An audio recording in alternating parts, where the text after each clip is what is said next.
گا لوگوں والا سوف یعطیک ربک فترضی کل میدان محشر میں اپنے نبی کو میں اتنا نوازوں گا یہ رب نبی مجھ سے راضی ہو جائے گا والا سوف یعطیک ربک فترضی لوگوں جنت میں لے جا کے اپنے حبیب کو اتنا نوازوں گا کہ یہ راضی ہو جائے گا اللہ نے وضاحت کر دی ہے ہم بات کو سمجھ نہیں سکتے اللہ بتاتے ہی نظر ہے کہ لوگوں میں نے اپنے محبوب پیغمبر کو بے شمار کمالات سے نوازا ہے بے شمار انعامات سے نوازا ہے بلندی سے نوازا ہے مقام سے نوازا ہے اللہ فرماتے ہیں کہ میں نے اپنے حبیب کو کون سے کمالات عطا کیے مختصر بطور نمونہ آپ کی توجہ کی نظر کرتا ہوں رب العالمین فرماتے ہیں میرے حبیب تو دنیا میں آیا نہیں میرے حبیب تو دنیا میں آیا نہیں اما آمینہ کے پیٹ میں موجود ہے اما آمینہ جب چلتی ہے والدہ جب چلتی ہے تو درختوں کا جھک کے تیری اسلامی دینا تیرا زمینی کمال ہے اللہ کے حبیب آپ دنیا میں آئے نہیں نہ پانی بھرنے کے لیے کنویں کی جانب پڑتی ہے پانی کا خود بخود اوپر آ جانا آپ کا زمینی کمال ہے پہاڑوں کا آپ کو سلامتی دینا آپ کا زمینی کمال ہے والدہ پتھروں پہ چلتی ہے وہ روئی کی طرح نرم پڑ جاتے ہیں پتہ یہ چلتا ہے کہ آپ پتھروں پہ نہیں روئی کے گالوں پہ چل رہی ہے میرے حبیب ہی کی زمینی کمال ہے اللہ اور بتائیے نا اللہ بتاتے ہو نظر آئیں گے اے میرے حبیب جب صدیق کی ایڑی پہ سانپ آ کے ڈس لے گا تو اپنا لعاب لگائے گا وہ شفا یاب ہو جائے گا تیرا زمینی کمال ہے کسی کا بازو ٹوٹ جائے گا تو لعاب لگائے گا شفا یاب ہو جائے گا زمینی کمال ہے کوئی نبینا آئے گا لعاب آنکھوں پہ لگائیں گے تو بینا ہو جائے گا یہ زمینی کمال ہے اے میرے حبیب جب آپ دنیا میں آئیں گے کسرا کے محل میں زلزلہ آ جائے گا زمینی کمال ہے 14 تیغرے گر پڑیں گے زمینی کمال ہے اے میرے پیارے جب دنیا میں آئیں گے تو بدبو نہیں آئے گی پوری کا نصیب پن خوشبو ہی خوشبو پھیل جائے گی یہ زمینی کمال ہے جب آپ آئیں گے پوری کا مفعول آپ مفعول پیدا ہوں گے یہ آپ کا زمینی کمال ہے آنکھوں میں سرما لگا ہوا ہوگا یہ آپ کا زمینی کمال کیسے سمجھیں گے تیری شان زمانے والے آقا کیسے سمجھیں گے تیری شان زمانے والے خود مٹیں گے تیرا نام مٹانے والے اور کیا ضرورت ہے کہ ہم چاند کا جلوہ دیکھیں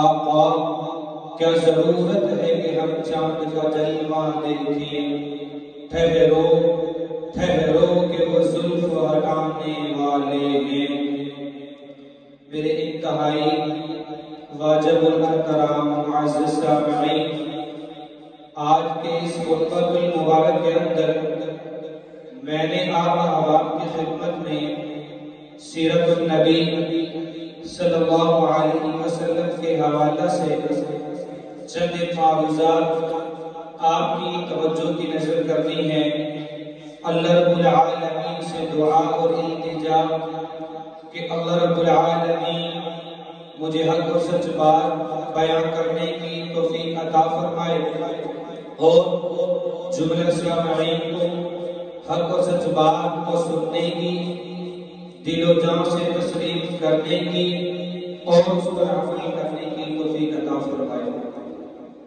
میں نے آپ کی خدمت میں قرآن کریم پارہ نمبر 30 سورۃ الضحیٰ کی ایک آیت مبارکہ تلاوت کی وَلَسَوْفَ يُعْطِيكَ رَبُّكَ فَتَرْضَىٰ اور اسی پارہ کی سورۃ الکوثر مکمل تلاوت کی عید کے حوالے سے اپنی معروضات آپ کی توجہ کی نظر کروں گا اللہ رب العالمین نے اپنے محبوب پیغمبر جناب محمد مصطفیٰ صلی اللہ علیہ وسلم کو جو عزت عطا فرمائی جو مقام عطا فرمایا جن رفعتوں سے آپ کو نوازا اور بلند کیا ہے وہ کسی اور پیغمبر اور نبی کے حصے میں ہرگز بھی نہیں ہے اللہ رب العالمین سورۃ الکوثر کے اندر 3 باتوں کو ارشاد فرماتے ہیں نظر آتے ہیں۔ نمبر 1، اِنَّا أَعْطَيْنَاكَ الْكَوْثَرَ، کہ لوگوں میں نے جو تمہیں نبی دیا ہے، میں نے تمہیں جو پیغمبر دیا ہے، میں نے تمہیں جو رسول دیا ہے، میں نے تمہیں جو اپنا حبیب دیا ہے، میں نے تمہیں جو اپنا لاڈلا اور پیارا دیا ہے، تم جانتے ہو اس کا مقام کیا ہے؟ اسی سورت کی آیت نمبر 2، فَصَلِّ لِرَبِّكَ وَانْحَرْ، لوگوں میں نے جو نبی تمہیں عطا کر دیا، جو پیغمبر عطا کر دیا، جو رسول عطا کر دیا، کیا تمہیں پتا ہے اس نبی کا کام کیا ہے؟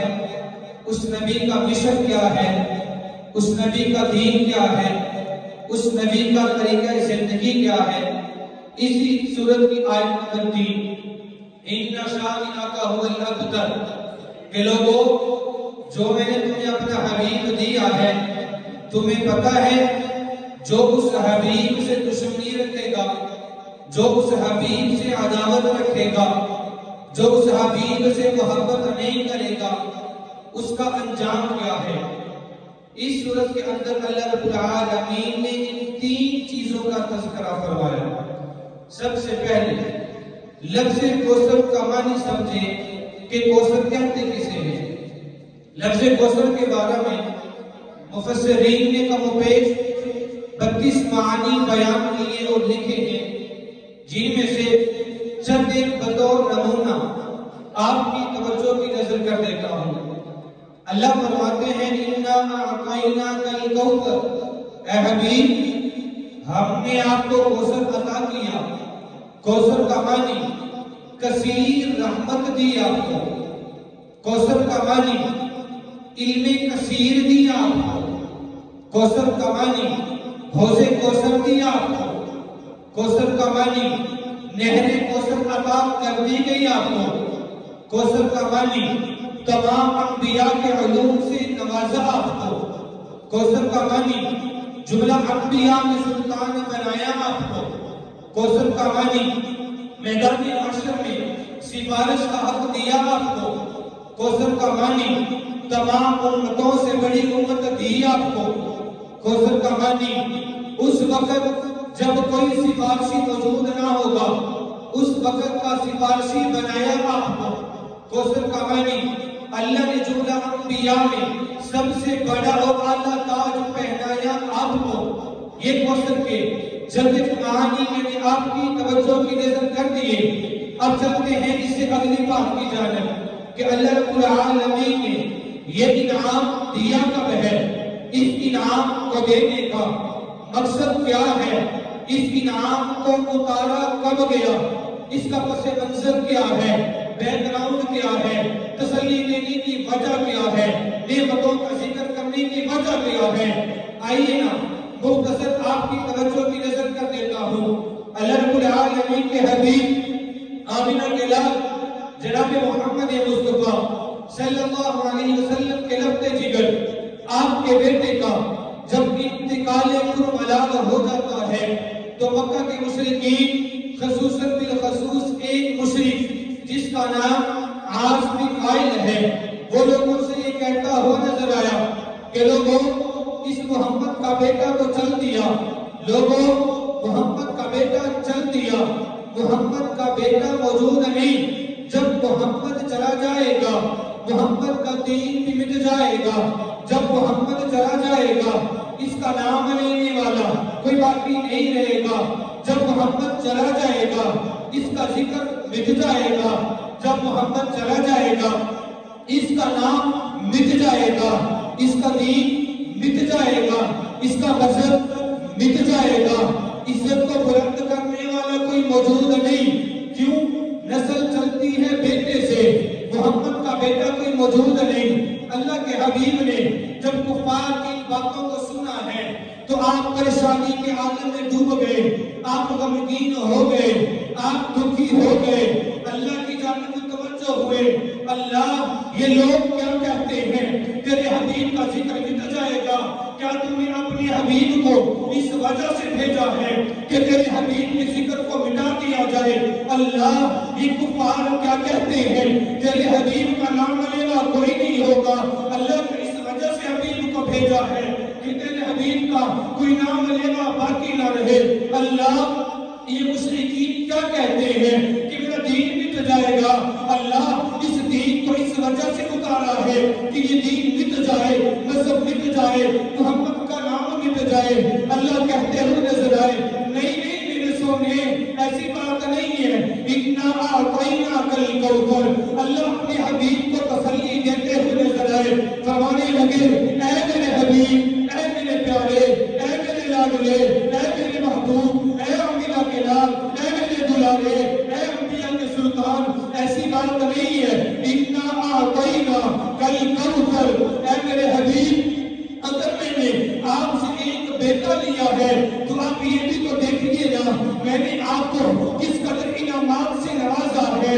اے میرے حبیب، ایک بیٹا تو میں نے لیا ہے لیکن آپ دیکھتے نہیں میں نے آپ کو حوض کوثر عطا کر دیا، آپ دیکھتے نہیں میں نے آپ کو کوثر کا انعام دے دیا۔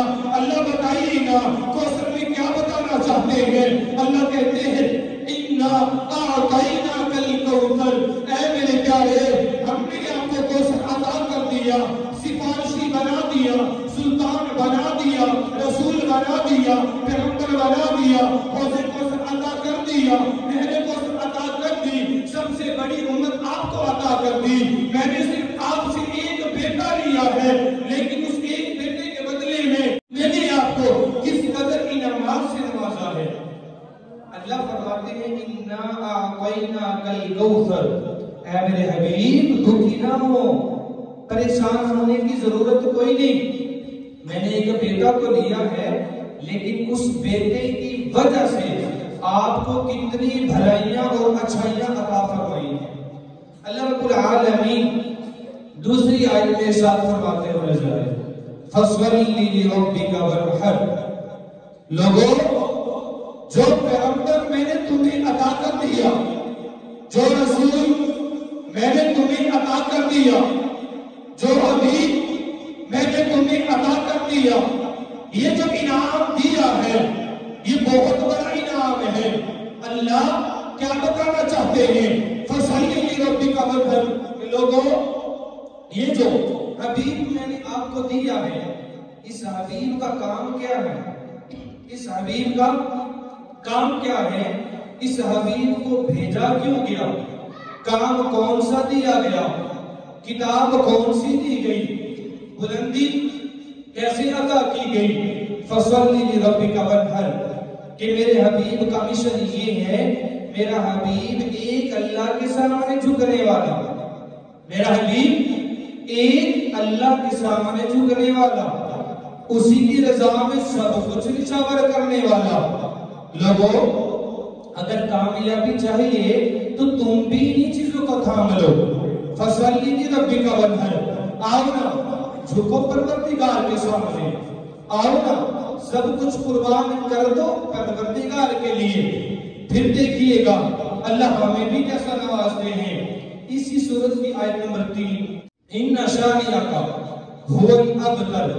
حبیب آسمک فائل کی بات کو سنتا ہے، دکھی اور پریشان ہوتا ہے کہ اس نے یہ کہہ دیا کہ اس محمد کا بیٹا نہیں، اب یہ محمد جائے گا دین مٹ جائے گا۔ اے حبیب، تو اس کافر کی باتوں میں آتا ہے کہ جب تو جائے گا تیرا مذہب مٹ جائے گا۔ اے حبیب، تو دکھی کیوں ہوتا ہے؟ تو دکھی کیوں ہوتا ہے؟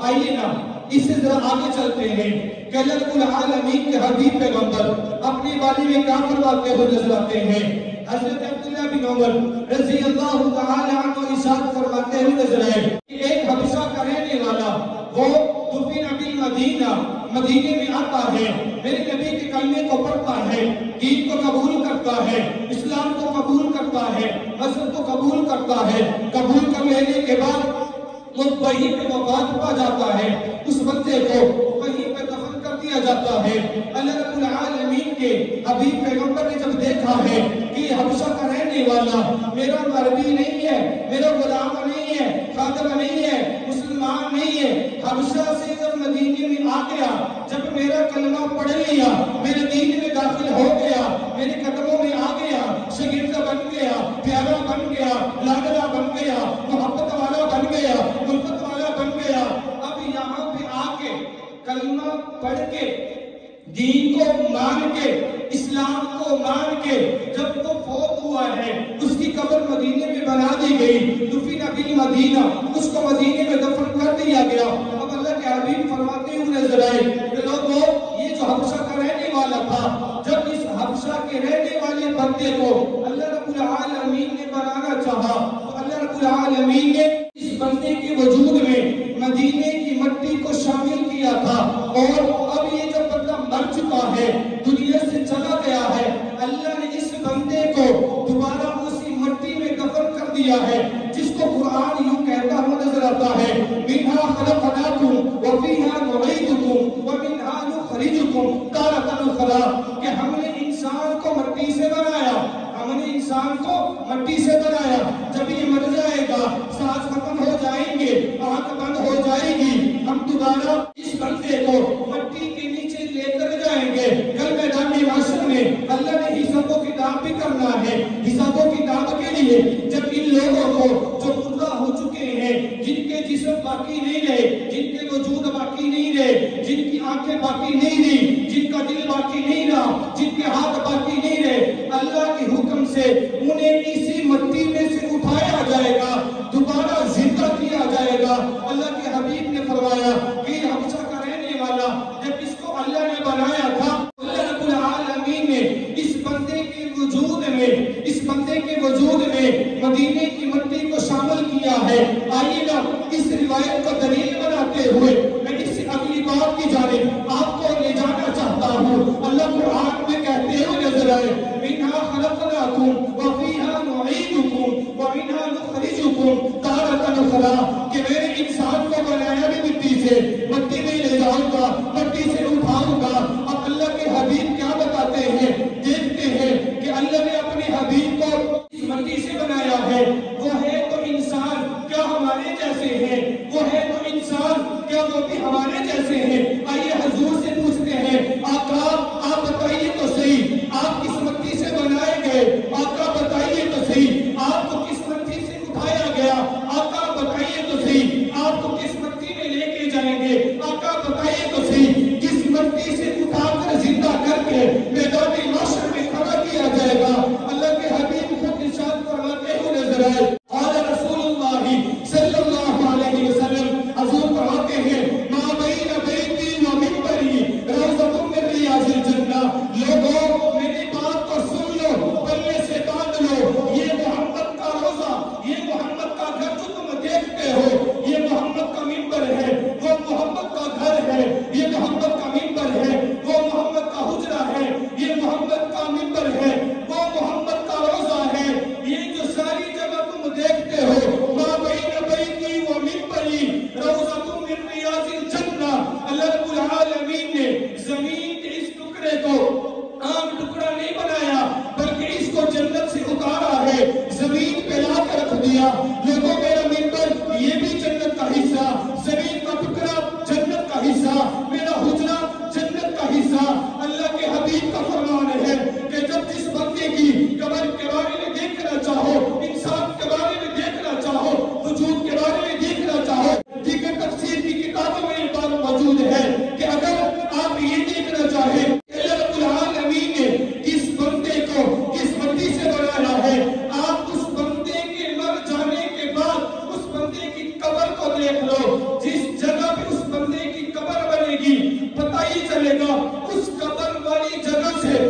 کہ لوگوں یہ زمین کا ٹکڑا کوئی عام ٹکڑا نہیں، بلکہ یہ اللہ تعالیٰ نے جنت سے اتارا ہے، زمین پہ میرے لیے سجایا ہے۔ آئیے اسی بات کی ذرا اور وضاحت کی جانب لے کے چلتا ہوں تاکہ آپ اس بات کو سمجھ کر یہاں سے جائیں کہ اللہ کے حبیب کو آخر بنایا کس مٹی سے ہے، اللہ کے حبیب کس طرح بنائے گئے، کیسے تخلیق کیے گئے، کن صفات سے نوازا جائے۔ میں آج حضور کی مکمل صفات کو بیان کر ہی نہیں سکتا، کیوں؟ اللہ رب العالمین قرآن کریم کے اندر ایک اور جگہ پہ ارشاد فرماتے ہیں، اپنے حبیب کی صفات کو بتاتے ہیں، یا ایھا النبی انا ارسلناک شاہدا ومبشرا ونذیرا وداعیا الی اللہ باذنہ وسراجا منیرا۔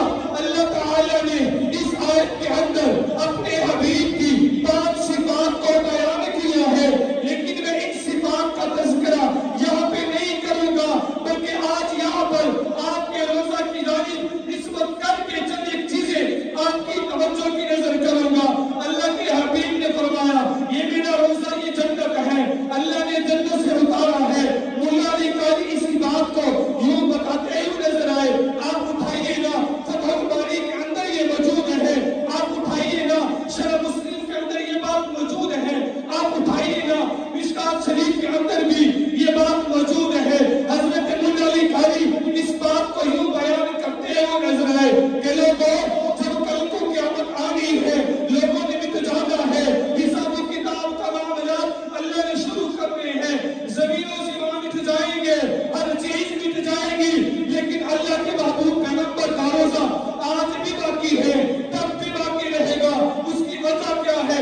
وجہ اس کی یہ اللہ رب العالمین نے آپ کے روزے کی جگہ کو جنت سے اتارا ہے، اور جنت کو اللہ نے بقا کی جگہ بنایا ہے، فنا کی جگہ نہیں بنایا۔ میں اس بات کو یوں کہنا چاہوں گا، جب زمین و زمان مٹ جائیں گے، کونے وغا مٹ جائیں گے، ارض و بحر مٹ جائیں گے، شمس و قمر مٹ جائیں گے، شجر و حجر مٹ جائیں گے، سورج کی بروت مٹ جائے گی، چاند کی بروت مٹ جائے گی، سورج کی روشنی مٹ جائے گی، پہاڑوں کی مضبوطیاں مٹ جائیں گی، دریاؤں کی روانیاں مٹ جائیں گی، سمندروں کی جلانیاں مٹ جائیں گی، ستارے مٹ جائیں گے، آسمان ٹوٹ جائیں گے، زمین پھٹ جائے گی، زمین کے نیچے کچھ باقی نہ رہے گا، آسمانوں پہ چاند نہ رہے گا، سورج نہ رہے گا، ستارے نہ رہیں گے، البس زمانے کی کوئی چیز بھی نہیں رہے گی۔ ان لمحات کے بھی اندر اللہ رب العالمین کے محبوب پیغمبر کا روزہ باقی رہے گا۔ میں نے عرض یہ کیا ما بین بیتی و منبری روضۃ من ریاض الجنہ۔ اللہ رب العالمین نے اپنے حبیب کو جنت کی مٹی سے بنایا۔ جب حضور کا وجود بنایا، مٹی کہاں سے اٹھائی گئی؟ جہاں پہ آج روضہ رسول ہے وہاں سے مٹی اٹھائی گئی۔ کیوں؟ وہ جنتی ٹکڑا حضور کا فرمان ہے، میں نہیں کہتا، حضور کہتے ہیں ما بین بیتی و منبری روضۃ من ریاض الجنہ۔ جب حضور کی وجود کو بنایا گیا، مٹی کہاں سے اٹھائی؟ روضہ رسول سے۔ روضہ رسول کہاں سے آیا؟ جنت سے آیا۔ جب کل کو قیامت برپا ہوگی، سب کچھ مٹ جائے گا، لیکن روضہ رسول تب بھی رہے گا۔ پھر اللہ رب العالمین اس روضے کو اٹھا کر جنت کے ساتھ شامل کر دیں گے۔ اللہ رب العالمین کے حبیب پیغمبر کی شان تو یہ ہے، مقام تو یہ ہے، بلندی تو یہ ہے۔ الف لام میم سے لے کر آدم ناس تک قرآن کو پڑھیے نا۔ اب عائشہ اسی کے بارے میں بتاتی ہوئی نظر آئی کہ یہ سارے کا سارا قرآن میرے محمد کی تعریف ہی تو ہے۔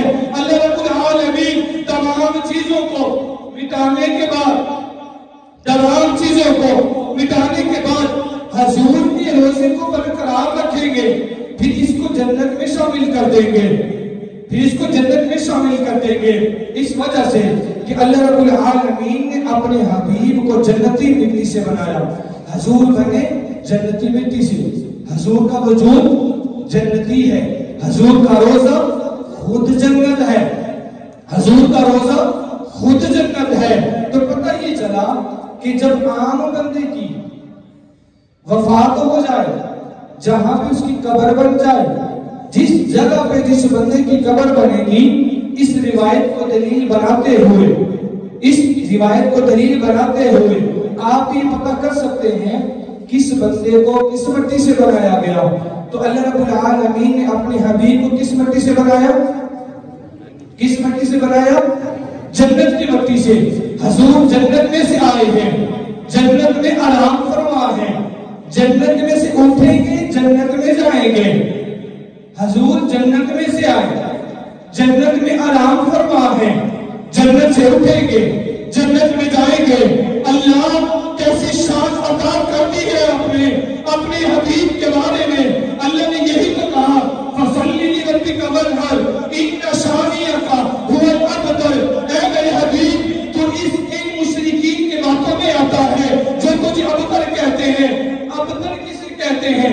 مقطوع النسل، جس کی نسل کٹ جائے، جس کی نسل باقی نہ رہے، جس کا نام لینے والا باقی نہ رہے، جس کا تذکرہ کرنے والا باقی نہ رہے، اسے کہتے ہیں ابتر. اللہ کہتے ہیں ان شانئک هو الابتر. اے میرے حبیب ابتر آپ نہیں، ابتر تو یہ کفار ہیں. آپ دیکھیے گا آپ یہاں سے جائیں گے، وصال فرمائیں گے، روزے رسول میں آرام فرمائیں گے، یہ سارے لوگ آپ کا نام لینے والے موجود ہوں گے. حضور آپ دیکھیے گا ستارے تذکرہ آپ کا کریں گے، زمین تذکرہ آپ کا کرے گی، پہاڑ تذکرہ آپ کا کریں گے، یہ شاخیں اور ڈالیاں تذکرہ آپ کا کرے گی. اے حبیب ان کفار کا کوئی نام لینے والا نہیں ہوگا. حضور ابتر آپ نہیں، ابتر آپ کے یہ دشمن ہیں جو آپ کو تکلیف دیتے ہیں، جو آپ کے اوپر تانے باندھتے ہیں، اس وجہ سے کہ آپ کا نام لینے والا اس وقت بھی موجود تھا جب اللہ رب العالمین نے زمین و زمان کو بنایا نہیں تھا، کونوں مکان کو بنایا نہیں تھا، بر و بحر کو، شمس و قمر کو، شجر و حجر کو اللہ رب العالمین نے تخلیق نہیں کیا. اس وقت بھی اللہ رب العالمین بتاتے ہیں تیرے میرے حبیب تیرا ذکر تو میں خود کر رہا تھا. اٹھائیے نا قرآن کریم، اللہ ارشاد فرماتے ہوئے نظر آئیں گے طٰہٰ کیف یاسین والقرآن الحکیم انک لمن المرسلین. زمین و زمان کو بنانے سے 1000 قبل اللہ رب العالمین نے اپنے حبیب کا تذکرہ یوں کیا ہے، محبوب کو بٹھا کے عزت یوں کی ہے، مقام بلند یوں کیا ہے، عزت سے یوں نوازا ہے کہ سارا زمانہ آج بھی گواہی دیتا ہے. حبیب ابتر آپ نہیں، ابتر آپ نہیں، ابتر آپ کا دشمن ہے. اللہ آپ اپنے حبیب کو تین صاحب سے نوازنا چاہتے ہیں. اللہ آپ اپنے حبیب کو کیا دینا چاہتے ہیں؟ اللہ لوگوں کو کیا بتانا چاہتے ہیں آپ ان باتوں میں؟ اللہ فرماتے ہیں لوگوں وَلَسَوْفَ يُعْطِيكَ رَبُّكَ فَتَرْضَىٰ. لوگوں تم میرے حبیب کی بات کرتے ہو، وَلَسَوْفَ يُعْطِيكَ رَبُّكَ فَتَرْضَىٰ. کہ لوگوں یہ جو میرا حبیب ہے نا، میں اس حبیب کو اتنا نوازوں گا، اتنا نوازوں گا، اتنا بلندی پہ لے کے جاؤں گا کہ میرا حبیب راضی ہو جائے گا، کہ میرا حبیب راضی ہو جائے گا. اللہ آپ کیسے نوازنا چاہتے ہیں ذرا بتائیے نا. آپ اس مدرسہ کے اندر یہ لوگ دیکھنا چاہتے ہیں اللہ اپنے حبیب کو کیسے نوازا ہے. اللہ آج یہ لوگ سننا چاہتے ہیں. آپ بتائیے تو صحیح نا کہ آپ نے اپنے حبیب کو کیسے نوازا ہے، کن مثال سے نوازا ہے.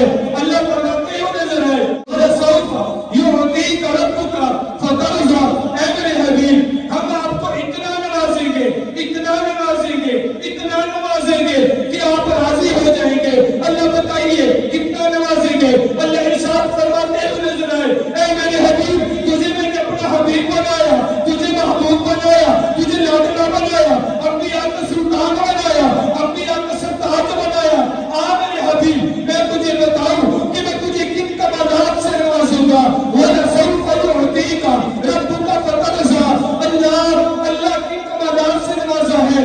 اللہ بتاتے ہوئے نظر آئے کہ لوگوں میں اپنے حبیب کو اتنے کمالات دوں گا دنیا کے رہتے ہوئے بھی کہ دنیا میں رہ کے میرا حبیب راضی ہو جائے گا.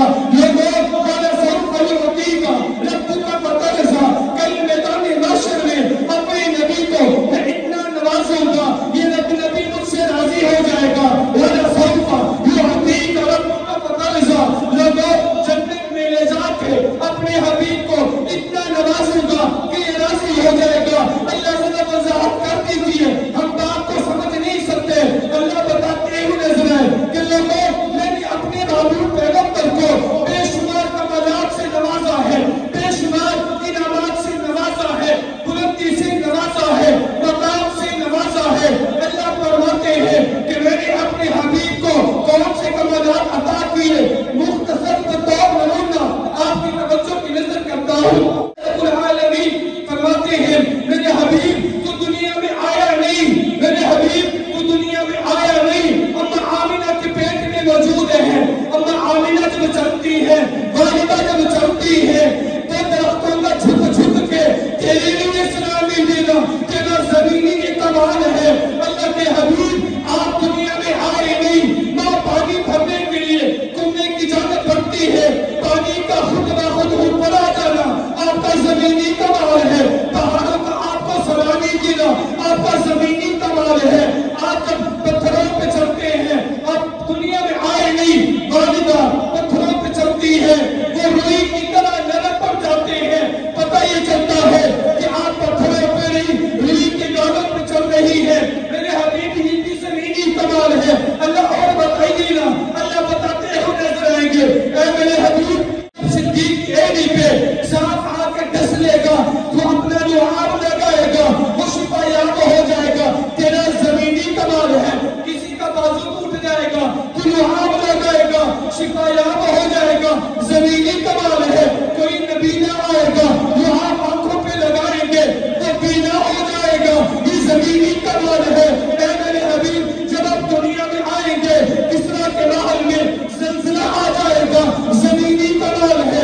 14 تیغرے گر پڑیں گے، زمینی کمال ہے. اے میرے پیارے جب دنیا میں آئیں گے تو بدبو نہیں آئے گی، پوری کا نصیب پن خوشبو ہی خوشبو پھیل جائے گی. یہ زمینی کمال ہے. جب آپ آئیں گے پوری کا مخمورن آپ مخمور پیدا ہوں گے، یہ آپ کا زمینی کمال ہے. آنکھوں میں سرما لگا ہوا ہوگا، یہ آپ کا زمینی کمال ہے. اللہ اور بتائیے نا، ابھی دل بھرا نہیں، اللہ بتاتے ہوئے نظر آئیں گے اے میرے حبیب جب تو صدیق کی جانب دیکھے گا وہ تیرا غلام بن کے قدموں میں ہاتھ بیٹھے گا، تیرا زمینی کمال ہے. اللہ اور بتائیے جب عمر کو عدالت کی ضرورت ہوگی تیرے ہی قدموں میں آئے گا، تیرا زمینی کمال ہے.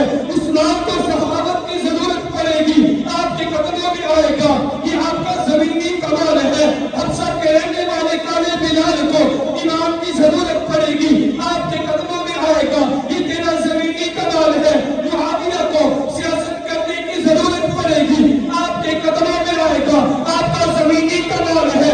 اللہ اور بتائیے نا، اللہ بتائیں گے میرے حبیب علی کو بہادری کی ضرورت پڑے گی، وہ آپ کے قدموں میں آئے گا، یہ تیرا زمینی کمال ہے. اللہ اور بتائیے، اللہ بتاتے ہوئے نظر آئیں گے اے میرے حبیب میں تمہیں اتنا نوازوں گا وَلَا سَوْفَ يُعْطِيكَ رَبُّكَ فَتَرْضَىٰ کہ آپ راضی ہو جائیں گے. میں نے آج یہ کیا کہ اللہ رب العالمین فرماتے ہیں وَلَا سَوْفَ يُعْطِيكَ رَبُّكَ فَتَرْضَىٰ اے حبیب ہم آپ کو اتنا نوازیں گے، اتنا نوازیں گے. جو علماء موجود ہیں وہ ایک نقطہ سمجھیں گے. اس آیت میں ہے وَلَا سَوْفَ يُعْطِيكَ، يُعْطِيكَ جو لفظ کاف ہے وہ اس بات کی دلالت ہے. آپ کو یہ نہ کہتے کہ حضور کو دنیا میں نواز دیا بس بات ختم. علماء اس بات کو سمجھیں گے وَلَا سَوْفَ يُعْطِيكَ لفظ کاف اس بات کی دلالت ہے کہ اللہ فرماتے ہیں حبیب دنیا میں تو نوازا ہے، آخرت میں اسے کہیں زیادہ نوازیں گے. وَلَا سَوْفَ يُعْطِيكَ رَبُّكَ فَتَرْضَىٰ اللہ کے حبیب آپ کو ہم نے دنیا میں تو نوازا ہے، آخرت میں کہیں زیادہ نوازیں گے. اللہ یہ تو نے زمینی کمالات کو بتا دیے نا، زمینی کمالات کے علاوہ کیا کچھ اور بھی دیا ہے؟ اللہ کہتے ہیں نظر آئیں گے جی ہاں اپنے حبیب کو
آسمانی کمال یہ بھی ابھی جب دنیا میں آئے نہیں، دنیا میں نہیں آئے، اما آمینہ فرماتی ہوئی نظر آئی کہ لوگوں جب میرے حبیب کا دنیا میں آنے کا وقت آن پہنچا، میں نے خود نے دیکھا کہ ستارے مجھ پہ جھکائے، ستارے حضور کی وجہ سے جھکائے، میرے حبیب کا کمال ہے۔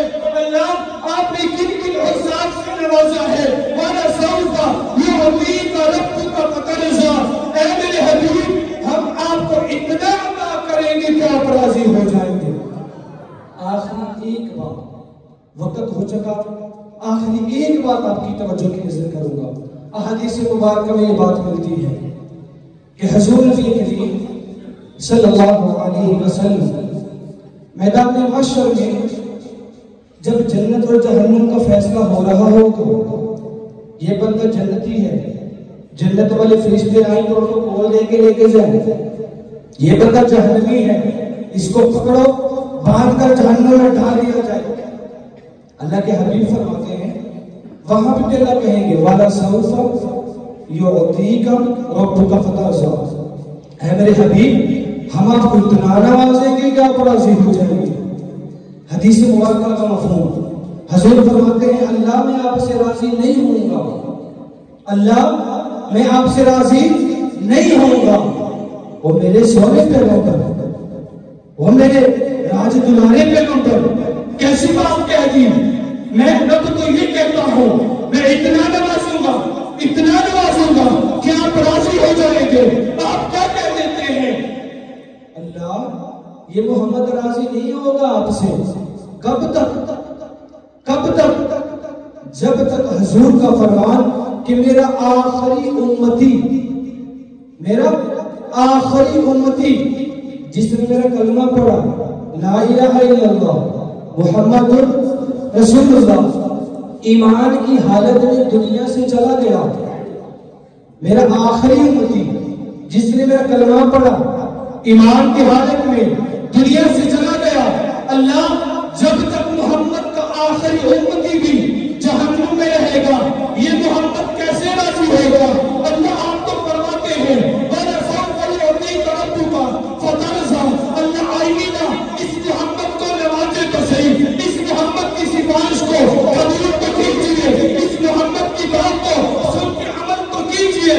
اللہ یہ محمد اس وقت تک راضی نہیں ہوگا جب تک اس محمد کا آخری امتی جس کو جہنم میں ڈال دیا گیا، جس کے اعمال درست نہیں، عقائد پورے ہیں، اعمال پورے نہیں، عقیدہ پکا ہے، عقیدے کا کچا نہیں، اعمال کی کمی ہے، عقائد کی کمی نہیں، اللہ میرے اس محبوب بندے کو، میرے اس امتی کو، میرے اس پیارے کو، میرے اس فرمانبر کو، ان پہ ایمان لانے والے کو، اللہ تیری وحدانیت کو بیان کرنے والے کو، اللہ اس محمد پر قربان ہونے والے کو، اللہ اس کو جہنم سے نکالیے نا، جنت میں داخل کیجئے، ٹھیک اعلان کیجئے وَلَا سَوْفَ يُعْطِيكَ رَبُّكَ فَتَرْضَىٰ۔ اللہ کے حبیب وہاں پر بھی میرے اور آپ کے سفارشی بنیں گے، میرے اور آپ کے سفارشی بنیں گے۔ اور حضور نبی کریم صلی اللہ علیہ وسلم میدان محشر کے اندر ایک اور بڑا عجیب نقطہ تفسیر کی کتابوں میں موجود ہے، بڑا عجیب نقطہ ہے، بڑا عجیب نقطہ ہے۔ فرماتے ہیں کہ حضور نبی کریم صلی اللہ علیہ وسلم جب وہاں پر دیکھیں گے حساب و کتاب ہو چکا، حساب و کتاب ہو چکا، جنت جہنم کا فیصلہ ہو چکا، اللہ دیکھیں گے اپنے حبیب کی جانب اور حبیب دیکھیں گے اپنے صدیق کی جانب، اللہ دیکھیں گے اپنے حبیب کی جانب، حبیب دیکھیں گے اپنے صدیق کی جانب، اللہ میں پھر دیکھیں گے سوال کریں گے اے میرے حبیب کیا تم مجھ سے راضی نہیں ہوا؟ کیا تم مجھ سے راضی نہیں ہوا؟ کیا تم مجھ سے راضی نہیں ہوا؟ اللہ میں راضی ہوں لیکن میں دیکھتا ہوں وہ صدیق جس صدیق نے اس محمد کے لیے خود کو قربان کر دیا، اللہ وہ صدیق جس صدیق نے اس محمد کے لیے مال کو قربان کر دیا، جان کو قربان کر دیا، لوگوں سے دشمنی مول لے لی، اللہ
کتابوں میں یہ بات موجود ہے کہ بندہ پریشان ہوگا کہ حضور کے بعد انبیاء کا مقام ہے، یہ تو پکی ٹھکی بات ہے نا۔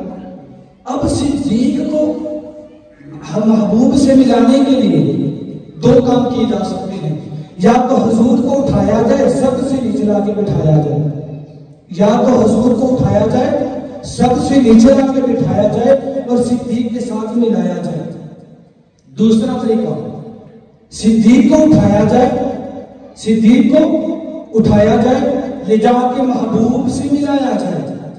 اب یہ رب العالمین کی غیرت گوارا نہیں کرے گی کہ اپنے محبوب پیغمبر کو آمنہ کے لال محبوب رب الجلال جناب محمد مصطفیٰ احمد مجتبیٰ وکیل امت حضرات فخر الانبیاء سید الورا شمس الضحیٰ بدر الدجا راہ العاشقین شفیع المذنبین کو اٹھا کے صدیق کے لیے نیچے لایا جائے۔ اللہ کہے کہ نہیں حبیب یہ بات نہیں، میں یہ کام نہیں کر سکتا، تو میرا پیارا ہے، ہاں تیری وجہ سے صدیق کو اٹھاؤں گا، محبوب سے ملاؤں گا۔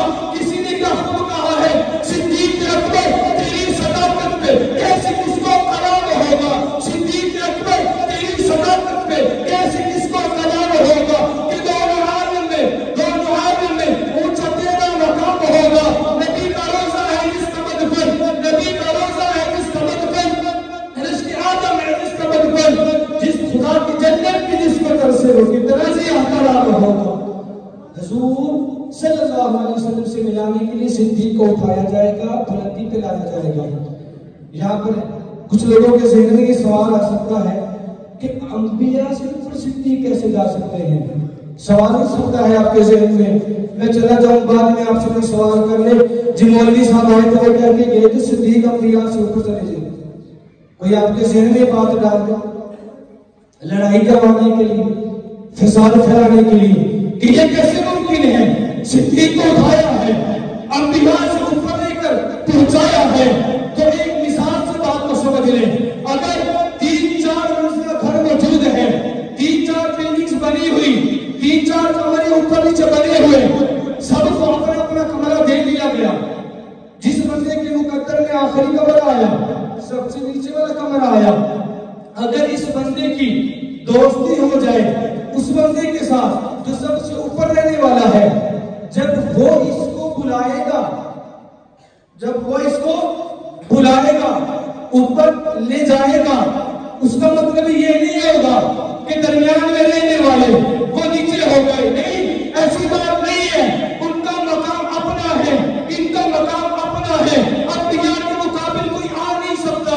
لیکن صدیق اکبر کو اللہ رب العالمین محبوب کی رضا کے لیے اوپر لے کر جائیں گے اور محبوب سے ملائیں گے۔ ایک اور بات عرض کر دوں، اگر اجازت ہو، وقت ہو چکا ہے، اگر مناسب سمجھے تو آپ لوگ مسجد میں کیوں آئے؟ آپ لوگ مسجد میں کیوں آئے؟ کیوں آئے؟ نماز پڑھنے کے لیے، اللہ کو راضی کرنے کے لیے۔ آپ لوگ عمرہ کرنے کیوں جاتے ہیں؟ کیوں جاتے ہیں؟ کہ اللہ راضی ہو جائے۔ حج کیوں کرتے ہیں؟ اللہ راضی ہو جائے۔ روزہ کیوں رکھتے ہیں؟ اللہ راضی ہو جائے۔ ہمارے قاری کرم صاحب تلاوت کرتے ہیں کبھی کہیں اور کبھی کہیں، کیوں؟ اللہ راضی ہو جائے۔ قاری نور محمد عثمانی صاحب مدرسے کو چلاتے ہیں، بچوں کی تربیت کرتے ہیں، کیوں؟ اللہ راضی ہو جائے۔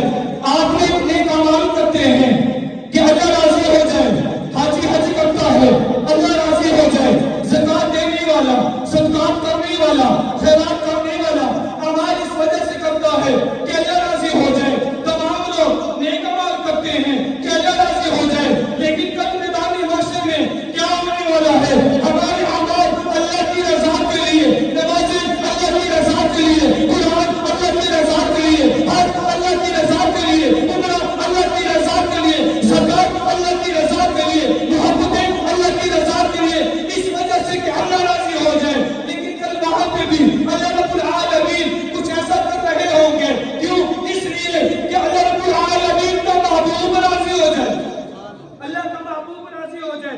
ہم عمال کریں گے، اللہ راضی ہو جائے، اللہ کرے گا وَلَسَوْفَ يُعْطِيكَ رَبُّكَ فَتَرْضَىٰ۔ میرے حبیب تیری امت کو جنت میں بھیجتا ہوں کہ تو راضی ہو ہو جائے۔ اللہ کے حبیب پیغمبر کو اللہ کہیں گے صدیق کو جنت کا ٹکٹ دیتا ہوں کہ تو راضی ہو جائے۔ حفصہ کے رہنے والے پہلے بلال کو جنت کا ٹکٹ دیتا ہوں کہ تو راضی ہو جائے۔ معاویہ کو جنت میں بھیجتا ہوں کہ تو راضی ہو جائے۔ تیرے ہاتھ میں حوض کوثر تھماتا ہوں کہ تو راضی ہو جائے۔ اللہ سارا زمانہ تجھے راضی کرنے میں، تو اکیلا اس حبیب کو راضی کرنے میں۔ اللہ رب العالمین کل میدان محشر میں اپنے اس حبیب کو راضی کرنے کے لیے ہم جیسے گنہگاروں کو بھی جنت میں بھیجیں گے۔ اللہ اپنے حبیب کو منانے کے لیے، کیوں قرآن کا فیصلہ بدلا جا سکتا ہے؟ قرآن کا فیصلہ بدلا جا سکتا ہے؟ نہیں بدلا جا سکتا۔ تو پھر قرآن کیا کہتا ہے؟ وَلَسَوْفَ يُعْطِيكَ رَبُّكَ فَتَرْضَىٰ، اے حبیب ہم آپ کو اتنا نوازیں گے کہ آپ راضی ہو جائیں گے۔ اللہ رب العالمین کے محبوب پیغمبر کی امت میں اللہ تعالیٰ نے ہمیں بھیجا ہمارے لیے، اس سے بڑی نعمت کوئی نہیں۔ اس کام کے لیے امت میں آنے کے لیے انبیاء نے بھی دعائیں کی، پھر کیسا مقدر آپ کا، کیسی بلندی آپ کی، بنا مانگے حضور جیسا محبوب مل گیا، ایسا پیغمبر جس سے پہلے کوئی جنت میں نہ جائے گا، اس کو ایسی امت دی جس امت سے پہلے کی امت جنت میں نہ جائے گی۔ ایسا حبیب آپ کو عطا کر دیا کہ جس کی سفارش کو اللہ قبول فرمائیں گے، شفاعت کو قبول فرمائیں گے، حوض کوثر حضور کے ہاتھوں سے آپ کو پلائیں گے۔ اللہ رب العالمین سے دعا اور التجا، اللہ رب العالمین مجھے اور آپ تمام کو حضور نبی کریم صلی اللہ علیہ وسلم سے حقیقی محبت نصیب فرمائے۔ آخر میں ایک ہی بات کہہ کے اجازت چاہتا ہوں کہ حضور کی زندگی کو اپنی زندگی میں لے آئیں، پھر آپ کی زندگی ایسے ڈھل جائے گی کہ دونوں جہانوں میں کامیابی آپ کا مقدر بن جائے گی۔ اسی بات کو ان اشعار میں کہہ کے اجازت چاہتا ہوں کہ آؤ دوستو ایک کام کریں، آؤ دوستو ایک کام کریں، اسوہ حسنہ کو عام کریں، وہ جن سے ہوتا ہے زمانے میں اجالا، ان چراغوں کا اہتمام کریں۔ وآخر دعوانا الحمدللہ رب العالمین۔